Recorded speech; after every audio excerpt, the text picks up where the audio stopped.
Hello, everyone, and welcome to the Baldric Bar Crawl. I'm your Dungeon Mika, and my pronouns are he, him. I'm here for yet another vignette where I'll be guiding this player into joy, pain, misery, Hurt me. Oh my god. unexpectedness. This daddy's gonna hurt you. Jim, why don't you introduce yourself and your character?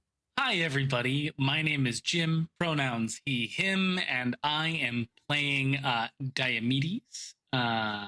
He's blue dragonborn, very impressionable. Uh, and we're going to find out how Theo, to his friends, and Mead, to the bars that he's a regular, feel about him and how he feels about them. All right. Okay, let's set the scene. Dio, you're currently in the dormitories for all of the young clerics. That's right next to the temple for the deity you worship. Who is it that you worship? Bahamut Solid choice. as both me and my twin, Menelaeus, I think, pleased to worship Bahamut, kind of raised in that temple. And that. Yeah. So you do. All of the young clerics in training, are usually four to a room, but your room, unfortunately, there are only three of you in there. One bed used to be occupied by your brother Menelaeus, but not anymore, and it has remained empty. Almost as if people consider it cursed.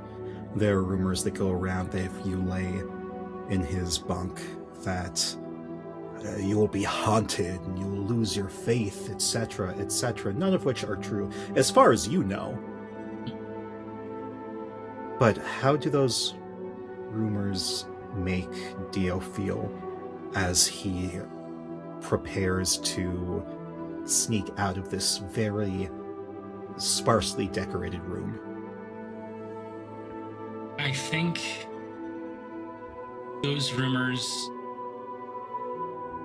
don't bother him as much as some of the other young clerics think it does. A lot of his, hates to call them friends, but I think a lot of his friends will sometimes bring it up in jest to kind of poke fun or kind of bully him. I think he knows Menelaeus is still alive. He knows Menelaeus is out there. He knows that he's just been banished. He knows that he's worried that it's his fault.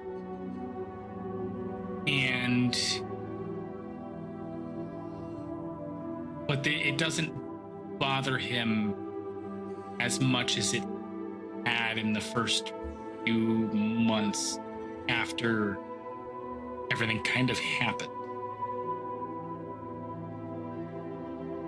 I think he is sad, like looking over the empty bunk.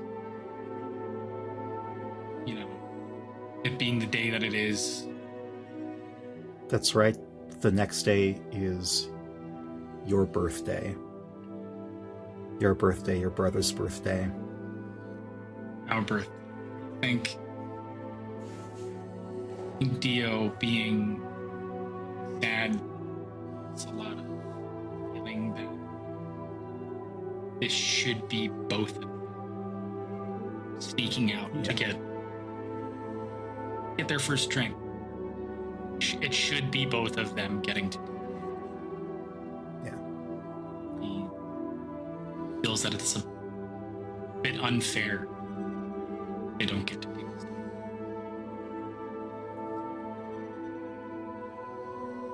So your two roommates, one of them is a halfling, the other one is a yellow dragonborn, seem to be sound asleep. But you are still trying to sneak out of this room, sneak out of the dorms in general. And if there is someone who keeps watch, who patrols the hallways. And now is your chance. And I'm going first to get out of this room. I will need you to make a stealth check for me. Oh boy. I know it says disadvantage on my sheet, but that's because I currently... I think at this point, I'd say you don't have disadvantage, because you're probably not wearing this armor. Yeah, I was going to say, I'm definitely not wearing my armor right now. Awesome. So, we still get a -1 on that. Let's see here.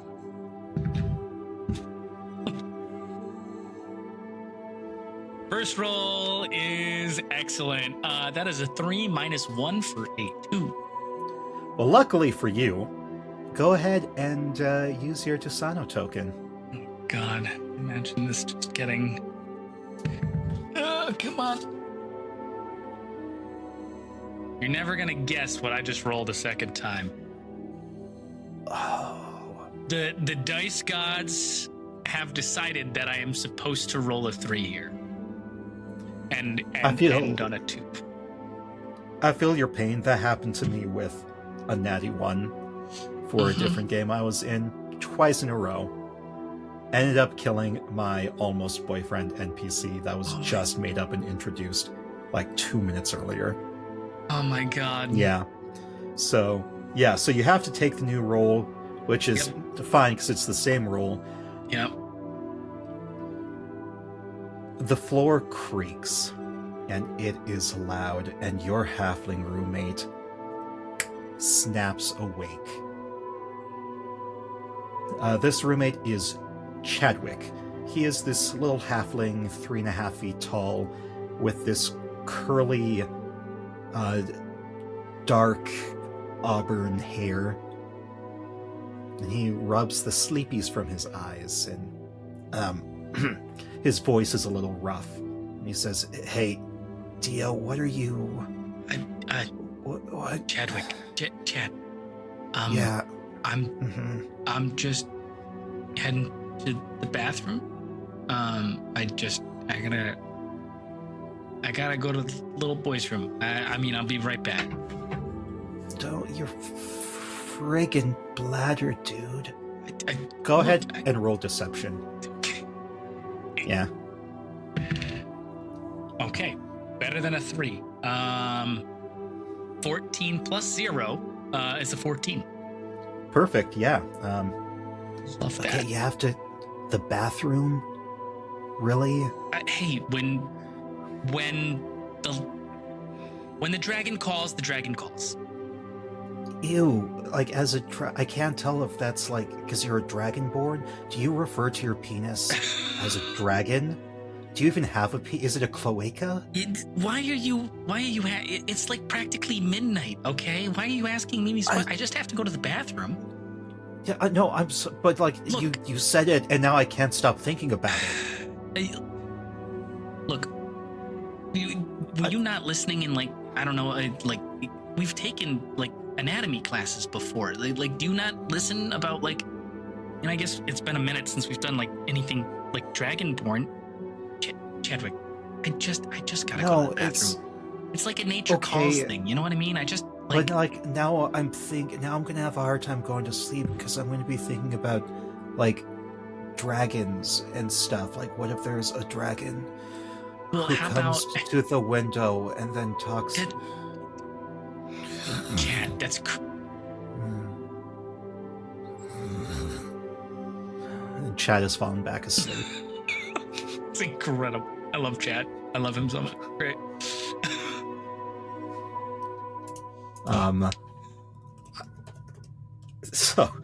So I mean, you rolled poorly on your stealth, but your deception worked, and Chadwick fell asleep. So now it's time to open that creaky oak door that leads out into the hallway. So you're not quite sure who is on patrol tonight, but you've memorized the route that they're supposed to take, and you are pretty sure that now's a good time to leave. How confident are you about this? See, here's the thing. I actually think that Dio is actually feeling pretty confident. He, is he the most intelligent with things? No, but he's taken some time with a lot of things. He's smart about, he's smart about other things, and in this case, knowing how usually the night shifts go around, he's been a little bit more delinquenty the past few years, and he's kind of this isn't the first time that he's sneaking out. He's fairly confident this time of night should be okay. Fairly confident. I'd say he's at like he's at least at like a 90% confident. All right, go ahead and describe this escape for me then. Great. Dio kind of like opens the creaky ass door, kind of peeks through, puts his head out, and remembers that he's got this, little bit of a fib that he's already kind of given to Chadwick that he can kind of roll with. So his aim is to head past the bathroom, and then towards the front door. He knows where the guards are usually stationed, but I think he would take a right just before there's probably like a corner that he would have to take to go towards where the guards are positioned at the front door. But I think instead of going the right towards that, there's a left that's a little before that would lead to the kitchen.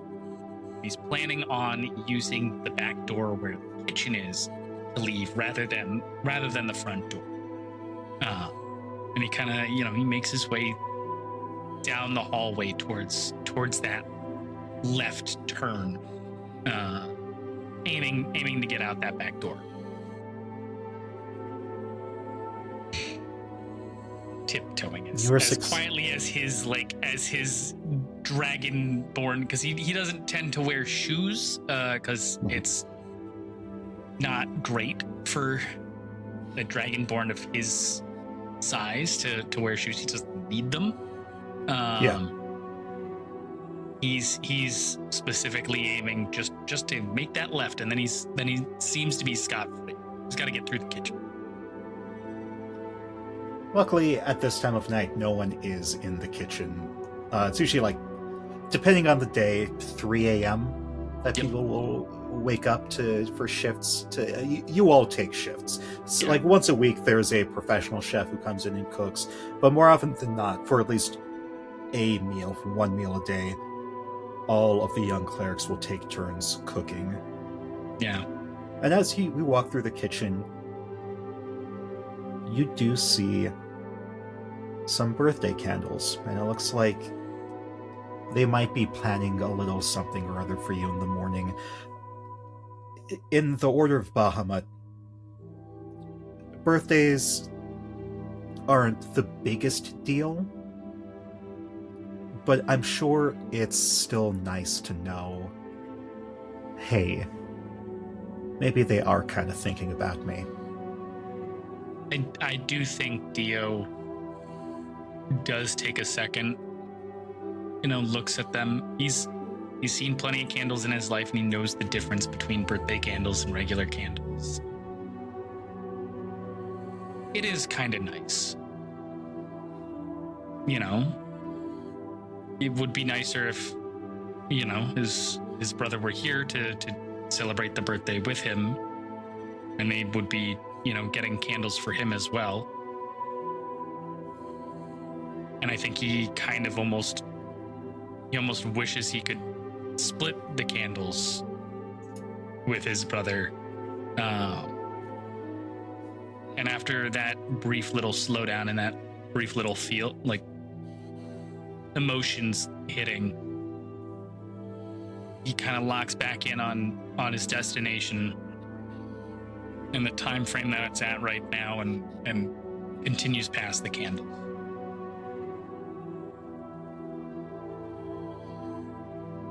You make it outside, through the courtyard, jumping from bush to bush, hiding behind trees, humming some sort of spy thriller tune to yourself, and you make it out onto the streets.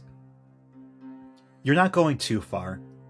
You're in more of the religious district, but there is, within this district, close by, one particular bar that you plan on going to. Our Lady of the Sacred Speakeasy. And you can see soft lights emanating from the top as there are skulls decorating the outside. As you approach, you see them. They're like these little fireflies going in and out of the eye holes.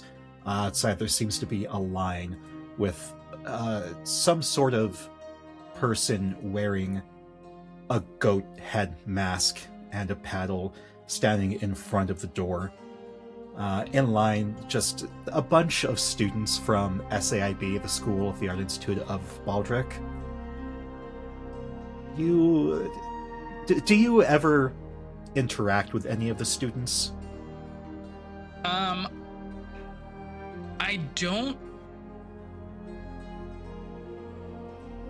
I don't know if I have outside of this bar. I think Okay. in the times that I have snuck out before to get to this bar, there's a chance that I might have seen one or two of them at the bar, had some interactions, whether good or bad. Okay. So Dio isn't especially outgoing when it comes to meeting new people. Not usually. This bar has kind of helped him to kind of just, because being at the the temple, kind of, you're among the same young clerics every day, right? Like you don't really get to go out. Like they don't really take you out or let you go about the city super often.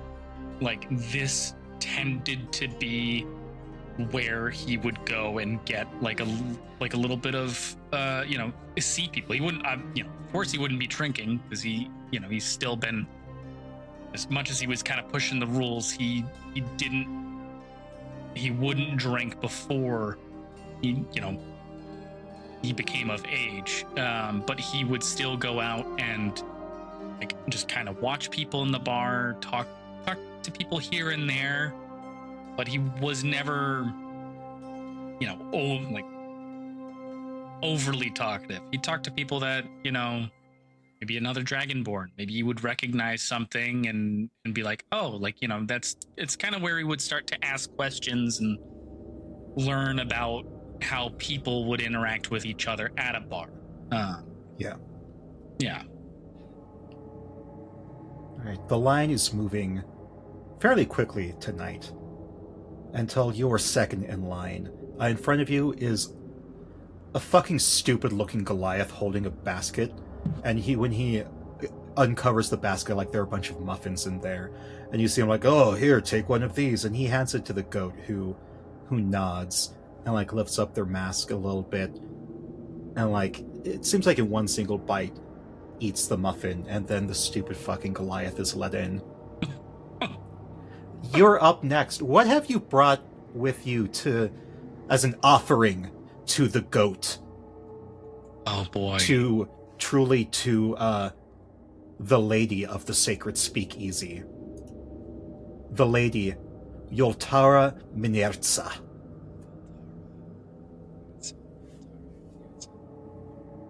You know what? I would actually say, I think Dio would have had something in mind originally. I think he was probably bringing like he knows that she likes like foods. So I think he originally had like he had taken maybe some like bacon that he was supposed to have at dinner that night. I think he would have originally brought that along. However, I think going back to it, I think he would have seen the candles in the kitchen and thought, you know what would be a really cool offering for this, like, you know, my night, the night of my birthday. He would have grabbed a candle and brought that as his offering to the goat. As you hold up this candle, coming out of the sleeve of their cloak, this cloak's the color of dried blood. It's very raggedy, and you see coming out from the sleeve is a little pseudo-dragon familiar, wraps around the goat person's arm, and the pseudo-dragon coughs. A little flame comes out and it lights the candle. The goat person nods, kind of almost knights you on each shoulder with this paddle, and then pushes you inside, like hitting your back as you go inside. And you have made it into the bar, or nightclub bar, I guess you could say. This pub has this rosy radiance coming out of it. If you've ever been to any restaurant or hotel housing unit that's been made out of, or from a repurposed cathedral, it's basically that. You know, everything is still mostly made of stone. Only a few things have been changed. There are dancing cages over to one side, filled with dancing skeletons, and they've got some moves, let me tell you. You see a gaggle of people on the dance floor, and there aren't as many people this evening because it's a weeknight. But everyone's still grooving, they're jiving. There are golems, stone golems, acting as security over at the stage. And you see on the stage, there is no DJ. It's some sort of magic that's creating the music. There's no band playing. But instead, up on stage, you see, sitting on the throne, the visage of the Lady of the Sacred Speakeasy, Yoltara Menerza. It is a skeleton dressed in these dried blood-colored robes, a bedazzled skull with ruby eyes, and a crown made from other various bones with jewels encrusted in them, makeup that's really gold foil plastered on. But everyone seems to be ignoring this statue. Or this effigy, rather. Because it's always there. If you've been here before, you just accept it. And there might be a little magic involved as well. Like a little perception thing to keep people from caring a little too much. And then over to your left is the bar. Again, due to magic, it's a little less... It's a bit more quiet over there. Where do you choose to go? Well, Dio came here with a goal. I think, you know, he doesn't necessarily know exactly what time it is. You know, however, he can kind of get the idea that it must be closing on midnight. He knows he left around, you know, 11:30, 11:45. So his goal is to get himself a drink. He's going to go to the bar. Right. At the bar, there is a Dampier wearing the same robes, but you know for a fact that this Dampier isn't part of the order. Most people who work the bar aren't actual monks or clerics of the sacred speakeasy. They're just outside hired hands, you know? Mm-hmm. And he wears a name tag that says Vlad. He's got this gruff voice, and you've met him before, vaguely familiar with him. And he sees you, walks right up, and slams a glass on the table. And what this glass contains, well, I am going to need you to roll... Oh, no. Never mind. This is a glass of wine. And the bartender, Vlad, says, "Hey, kid, it's your birthday. In 3, 2, 1... All right, 3 glasses of wine on the house." Could I add, and No. like, he goes, okay. And he drinks the first one, like really quick, because this is his first time. Like, I don't even think in, you know, obviously there's inevitably like similarities, right, with churches and the, you know, and the Temple of Bahamut, but I don't think there's actual wine that gets drank at a lot of the stuff, so I don't think he would even know what it tastes like. So I think, you know, a first sip tastes really good. Mm-hmm. So I think it's he a nice... downs it. Yeah, it's a nice mulled wine. Yeah, okay. Yeah. All right. Yeah, you know far more about wine than I do, so you can go ahead and describe, are all... Sorry, keep going. No, you're good. You're good. I like that it being a mulled wine. I like it being this kind of like comfort. Like it's not like a big Cabernet or something like that would kind of like you know, almost like hit his taste buds and be almost like not shocking to a child. To some degree, he's only 18. But it's this almost it's like comforting, and has those notes of like different like cinnamons and like other spices that just kind of like going into his like dragonborn palate of like preferring spicier things, typically like spicy hot, but like also just like flavorful things. I think this is very comforting to it, and he drinks it very quickly, not really knowing what he was, you know, what he's doing with it. But I think when Vlad puts the second drink in front of him, he does have a moment where he kind of looks at it, and once again is hit by the fact that this should be Menelaeus's drink.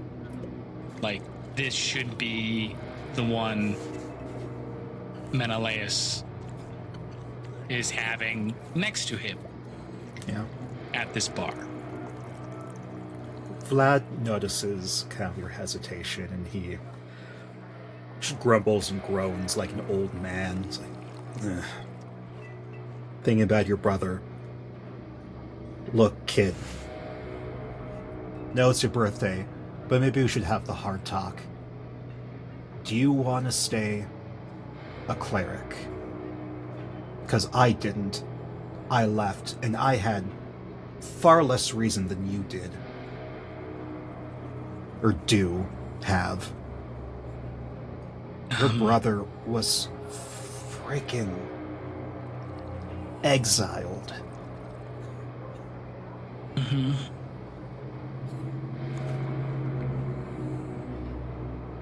And I'm not trying to... Maybe I am trying to pull you from the faith. But I say in a cathedral bar.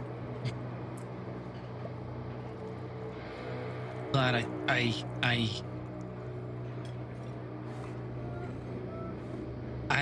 don't know.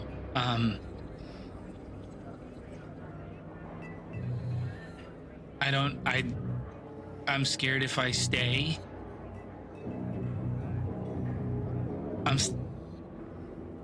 It's what I've known. It's who I am. It's who I'm supposed to be. No, okay, no supposing.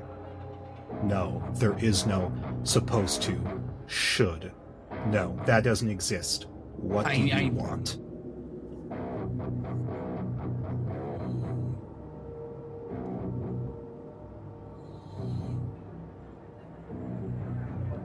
And I think, like, you know, he's feeling the effects of the drink and the question put in front of him. Vlad sighs, straightens up, and he tussles. You don't really have hair as a dragonborn, so he's really just, like, petting the top of your head, rubbing the top of your head almost. Okay, look, that wasn't cool of me to bring up on your birthday, so, fourth cup, for free. Just let me know what you want when you get there. Yeah. Thanks, Vlad. Thanks. And he looks at the drink in front of him one more time, the glass, and he's gonna bring it to his lips, and he's gonna take a deep breath, and he's gonna drink the second one down as quickly as he did the first. I have a question for you, Jim. Mm-hmm. For Dio, what kind of friend does he want right now? Does he want someone who's similar to him, someone who's very bold and outgoing, someone who listens?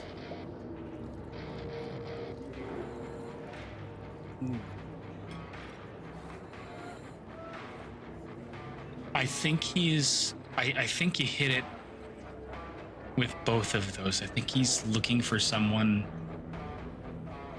that would be more bold and outgoing, would be willing to come up to him to talk, but would also listen to him. Someone that was feeling how he made it. Someone that could help him go in the right direction, and ease his mind on the decisions that he kind of has to be making right now. Okay. Does he down the second glass like he did the first? Yeah. The second glass goes down as fast as I think the third he'd probably start sipping on now that he's two in. Yeah. I think the third would just be sip on the third at the bar. A pale green hand reaches over, touches your hand, and slowly kind of pushes it down to the table. All right, buddy. Take it. Let's get you some water. All right?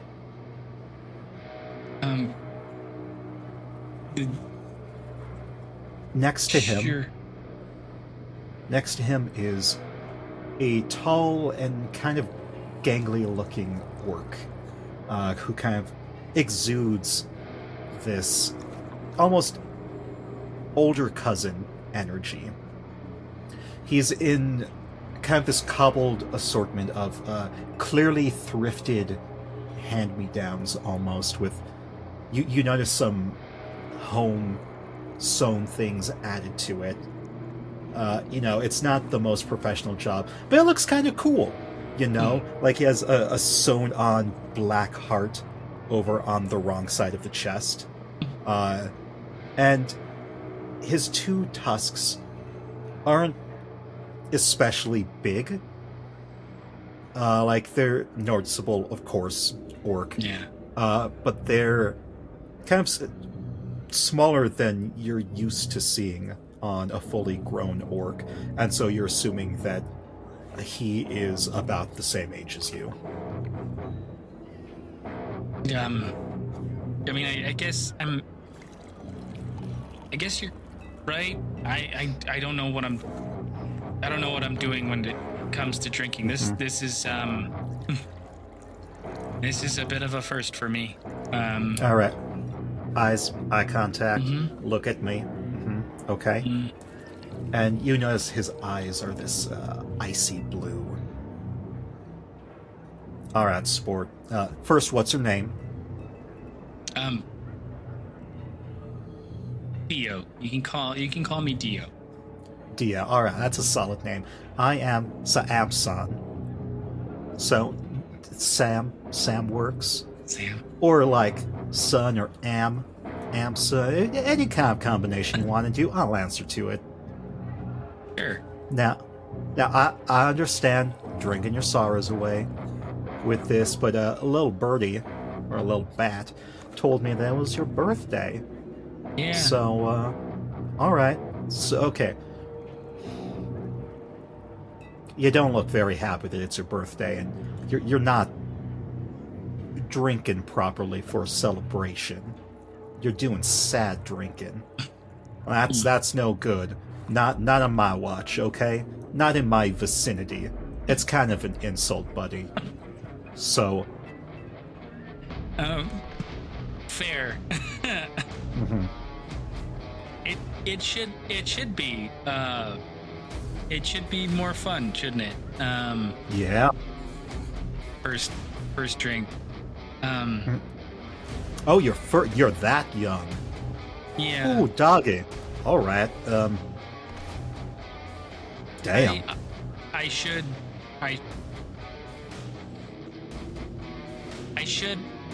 be drinking with my brother, but he's not here. Because he's a dick? No. Okay. No. He's like not here as in like he's not as far as I know, he's not in the city. He's just not here. And he should be. Okay. Little vague. We're twins, and we should be drinking, together because it's both of our 18th birthdays. You really do give off that twin vibe. Thanks. I was lying. You really don't. Oh, okay. Yeah. Yeah. No, it's fun, buddy. It's twin vibe like. I don't know, but it's not this. Fair. Yeah. All right, stud. Come on. Focus. Look at me. Yep. Yeah. Just keep eye contact. All right. Okay. All right. What can we do to cheer you up? Oh boy.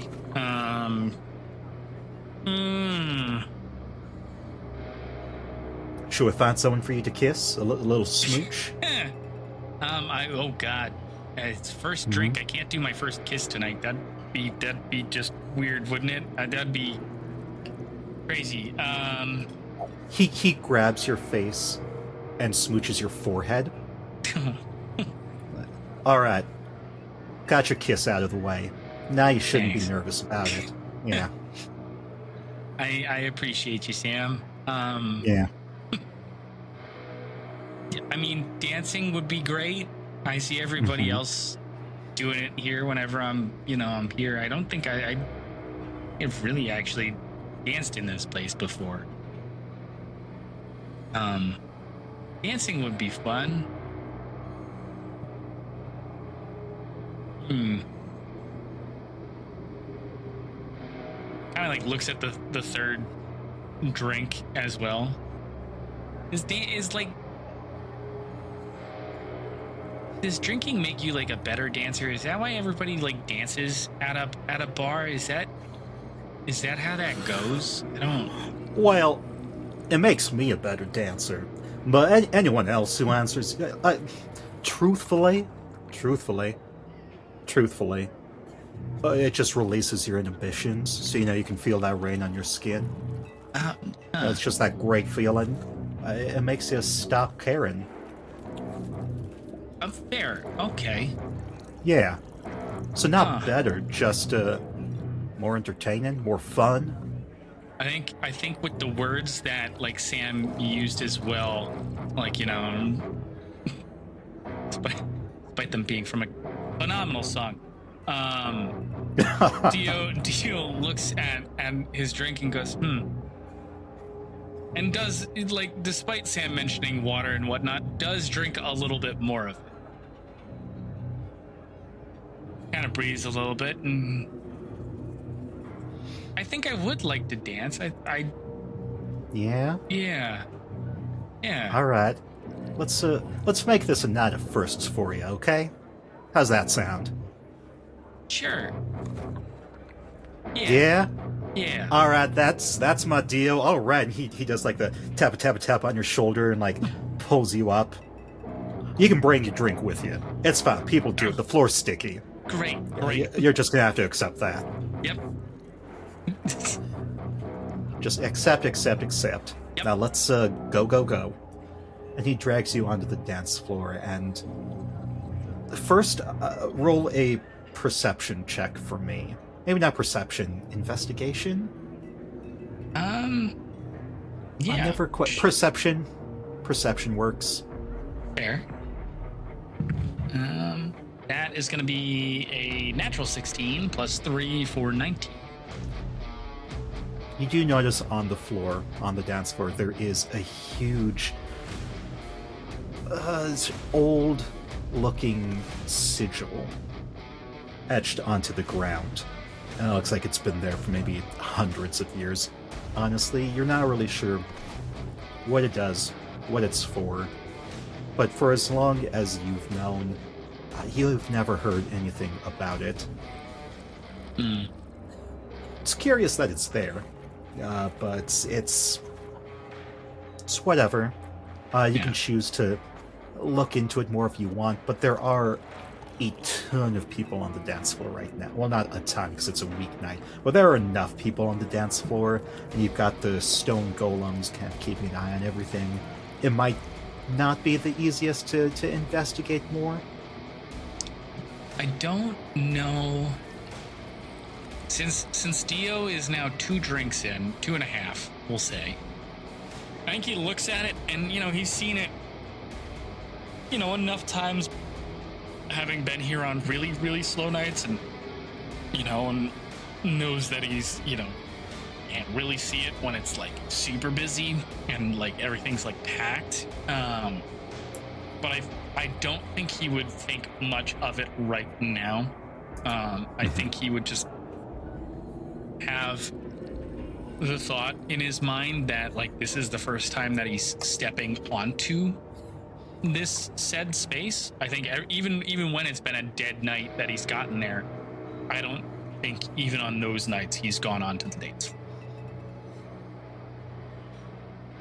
Alright, the first thing I need you to do, it's not going to do a whole lot probably with this vignette, but I think now's a good enough time to bring in one of the rules we'll be using for the bar crawl, and that is your sobriety die. Because you've had 2 drinks, go ahead and what is your constitution score? My constitution score is a 14, so a +2. Okay, so you roll a d10. So go ahead and roll a d10 for me. Perfect. That's going to be a 5. A 5. Okay, you're fine. You pass. Go ahead and roll that a second time for the second drink. That's going to be a 2. Okay, with a 2, your sobriety die goes down to a D8. And so just keep that in mind in case you decide to have another drink, because you were starting to sip on that third one. Yep. And then sorry for all the dice rolls, but now roll a performance check for me. Oh boy. For this dancing as you dance the night away. Let's see here. Performance is a +0, so... that's going to be a nat 1. Oh, jeez. Do you want to describe this nat 1, or do you want me to? Oh boy. I think I will. Oh god. He not only has 2 left feet when it comes to the dance floor, I mean, he's got literally dragon, like, talon feet, right? That are also 2 left. Like, he's clumsy. This is his first time drinking. He doesn't fully, like, aside from what he's seen people do, he doesn't quite understand how his body is supposed to move. He's listening to the music. He is kind of going along with how he feels he should be moving. But he, I think, is bumping into people. He is not super focused. And I think he's also trying to drink the rest of his drink while he is on that floor. And while he is dancing around. So I think he is also getting the floor sticky around him.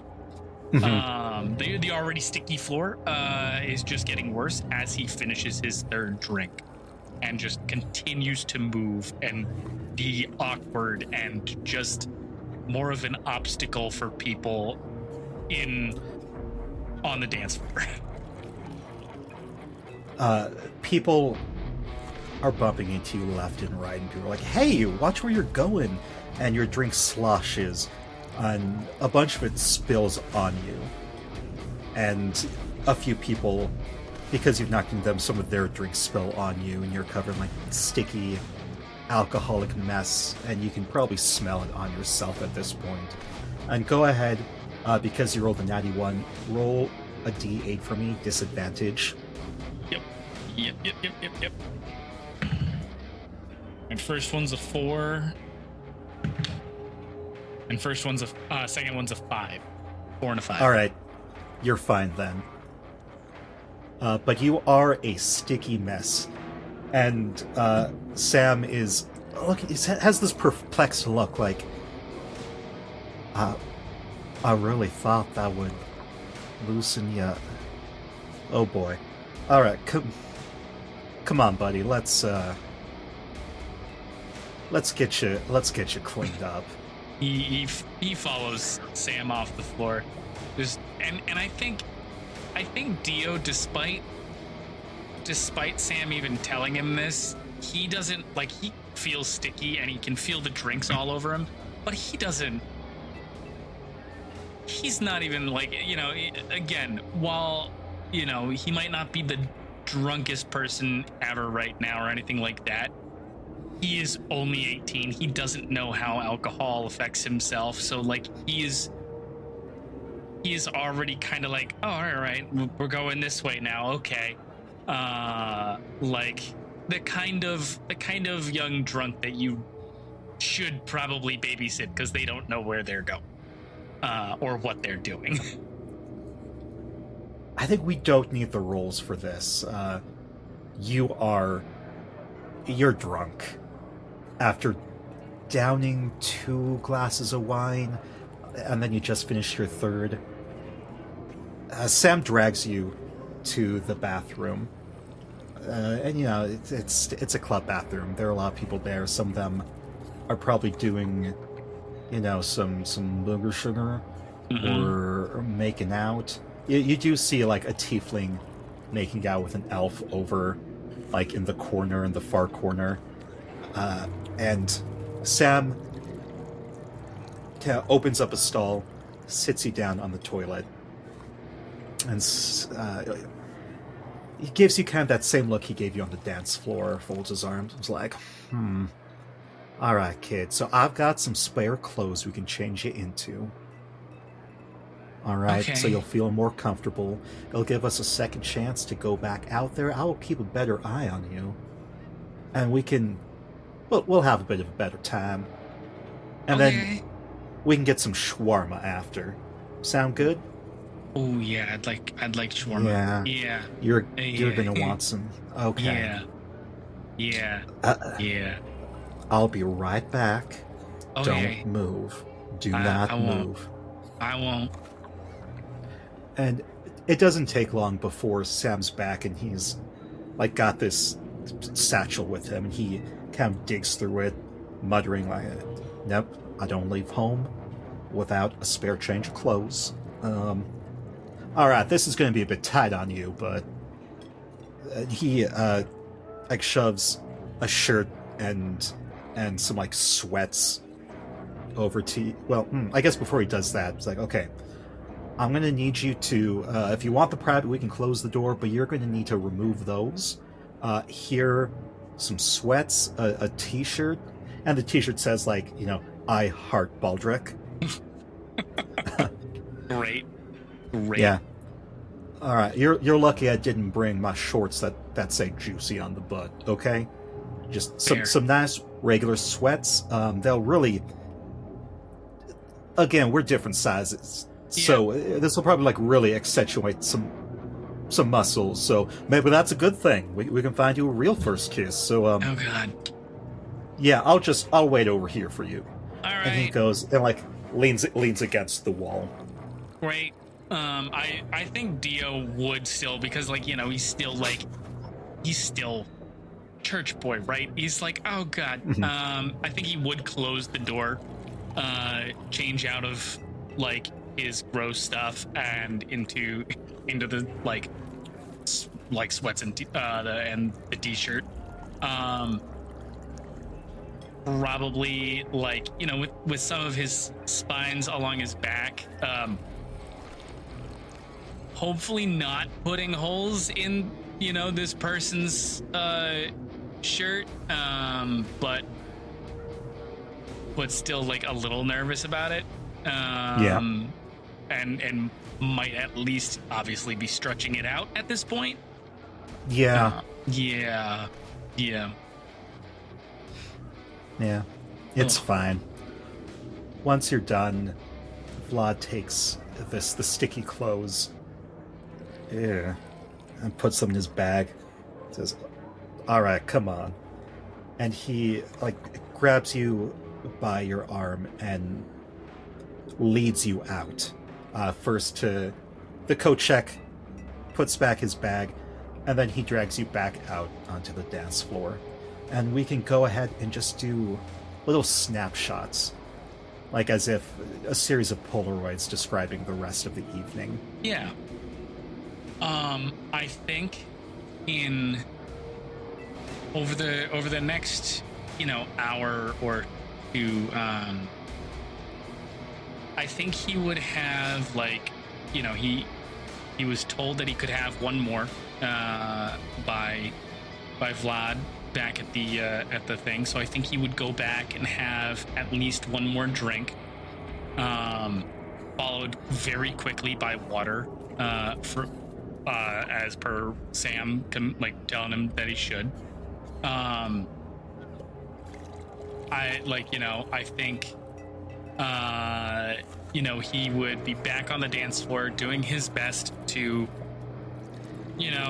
get better and kind of sloppily watch how people do things. I think once he was in the new sweats, I think he would be a little bit more careful with bumping, he might be a little bit drunker now, but he's also got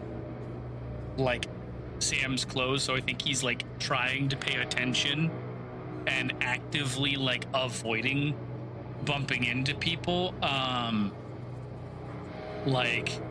dancing with anybody that like walks up to him, men and women, like whoever's around him, like but he doesn't know what he's doing, so it kind of more so looks like he's like almost stomping around like with his feet and like looking at his feet whenever somebody kind of shows up to him. Is wonky little 18-year-old dragonborn. I think as things kind of wind down, he would kind of follow Sam out the door first, like, you know, thanking Vlad, waving to him and any other, like, you know, friends that he might have in the bar that might be kind of like hanging out. I think that Sam forced you to meet a bunch of new people. Yeah. At this point. Sort of like in How I Met Your Mother, the "Have you met my friend Ted?" Yep. Is essentially what he did. Yeah. Like, you know, he's pointing out hims, fems, and thems. They could be your friend. Maybe one of them will make out with you. Come on. And by the end of the night, you have, you know, sometimes we add in some modern stuff. So I'll say there have been several Polaroids taken. And as Sam, you know, leads you out, there are Polaroids of you with him, with some new friends, like arms around your shoulder, you dancing. Yeah. Sam trying to show you a dance move and posing. And Sam leads you to Off Central Park, which is, well, a huge-ass park that is in Baldric. You have your shawarma, and you're leaning against the park wall as Sam hands you a shawarma, and he nods over to some construction in the park, and he says something about how they're building a bar within the park. But, you know, are you even really paying attention? Is your head buzzing? Are you just focused on the shawarma? What is going through Dio's head right now? Here at 2:30 a.m. I think here at 2:30 a.m., I think Dio is loving the taste of this shawarma. I think this is kind of bringing him back a little bit, like the night air, feeling a little bit more comfortable than, you know, the like the warm, like intense heat of a like club like that was. It's definitely starting to sober him up a little bit. I do think he's still kind of enjoying, like, having kind of like, you know, he's still enjoying having just gotten cut loose and enjoy the bar, but I also think he is slowly starting to, again, sober up and remember that his brother should be meeting Sam with him, meeting all these friends with him, you know. And he also realizes that he hasn't felt any, you know, things or anything from his brother. He hasn't felt any of his feelings tonight, and that has him a little confused as he, you know, eats his shawarma, and Sam continues telling him about Off Central Park and the new bar that they're putting in place here.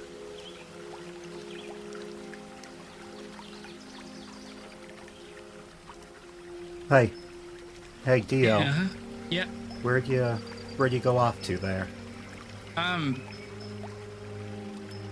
The shawarma's good. Sam. That's me.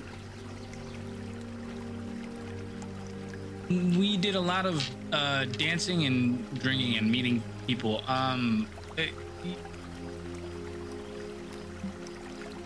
what about you?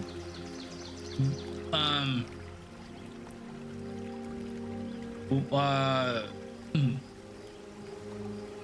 When's your birthday? My Um. birthday. Whew. Well, I'll tell you next time. Okay. Um.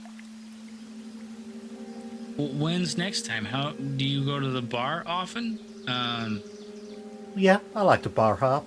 Okay. Okay. Yeah.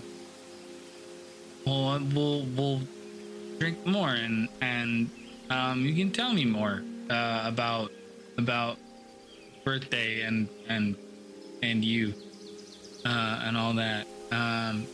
That's great. Uh, yeah. Yes. Also, are you okay taking your alcoholic reeking robes back with you? Because I can get them clean and just give them back to you next time I see you. Um. Well, I mean, I should probably bring them back. It's not good that they smell bad, but I can clean them. I have another set of robes that I can wear at home. I can bring your stuff back next time I see you. I should probably have mine just because I got to go back to the temple, and if they find out that I don't have um my other set, it could be. I should probably bring those back. All right. Yeah. But thank you, though. I appreciate it. Yeah. Yeah. Well, it is kind of late, so let me walk you back to the temple. Sure. Yeah. Mm. Storm was good. Oh, it's the best thing to eat after a night out, let me tell you. Whoo doggy. And fries. Fries are like number two. Number one is some shawarma. Shouldn't you with a little bit more alcohol? You know, that's my secret. Like take a shot of something. Yeah. It'll sober you up. Yeah. Ice cream. Sometimes some ice cream. But more reliably, the shawarma carts are always open, especially around, off Central Park. Yeah. Yeah. Do you like the stars? Yeah, I like the stars. Kind of like looks Do you up. have Do I Despite- have? Oh, sorry. I was just gonna say, despite Baldric being a city and there being like a lot of light pollution, also from the fact that the city is built inside of a volcano, you can still see the stars. It's not maybe as clear as you would like. It's not the Wyoming sky. You're not in a forest, but you can still make out stars. I think he would look up and I think he would see there's a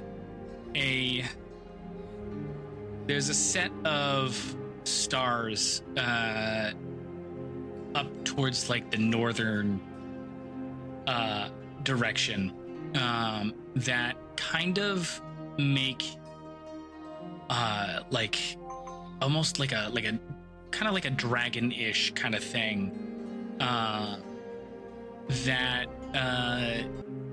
some other like dragonborns that he had known growing up, and his brother too, would call that it was the Great Puck, known as like the Great Puck, the pseudo dragon. He doesn't fully remember like the stories of all of that, but there are plenty of other sets of stars out there, but that tends to be his favorite because that would be something that him and his brother would joke about, like what was the Great Puck getting up to in the sky, and You just like point, like kind of still drunk, but like kind of drunkenly point up towards the north, where the Great Puck would be. Like that one, those up there. That's the Great Puck.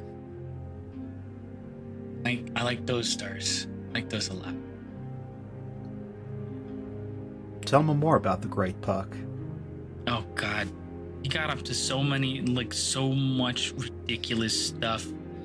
It was, Menelaeus, many and me would like kind of just, I don't know, make up jokes about what he would do in the sky and how he'd, chase after the moon. He'd, he'd cause havoc to some of the other, stars up there. It was just this goofball, and kind of take inspiration from him. Stuff. It's always to the north, and I feel like we'd always be like, it'd be best to see it around our birthday. I think that's my favorite. I don't know if a lot of people know about the Great Puck, or I don't know if it's like a thing for most people, but I like to think that it's, I don't know, I think the Great Puck's looking out and having a good time up. Before you know it, you are right in front of the temple. Alright, buddy, I'm going to need you to remember more stories about the Great Puck. Maybe I'll do a little searching of my own as well. Seems very fun, honestly. Nice lighthearted stories. I like those. Lighthearted stories. Me too. Yeah. Me too. Alright, stud. Get yourself in there. Be a little sneaky, and yeah, I'll see you next time. Thanks, Sam. He gives you like another little forehead kiss. I appreciate you. All right. I appreciate you, buddy. I'll see you at the bar next time. Yep. Get home safe.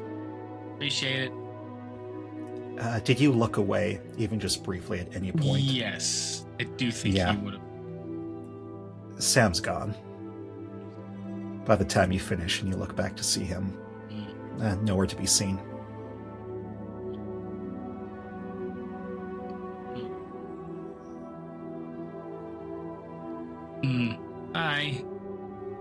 I think after that, and like, again, as he's like sobering up more and more, the shawarma's really hitting. He's got like his clothes, like, under his arm.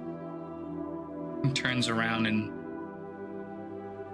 heads back to make his way back inside, preferably not to get caught, going back through the kitchen and heading to his bedroom. When you get back to your bedroom, everything is as you left it. The other Dragonborn is asleep. Chadwick is positioned kind of awkwardly while asleep, kind of splayed out, and he's saying something. You think you hear like dragon come out of his mouth, and like, dragons, I don't like. That doesn't release. Can you capture a dragon? I feel like baby dragons are... And he just kind of honk shoes. And Dio would climb up onto his bunk. Probably get into, like, he would definitely take off the clothes that Sam had given him and get back into like more of like sleeping garments. Curl up. He would pass out into to a nice drunken nap early morning of his 18th birthday.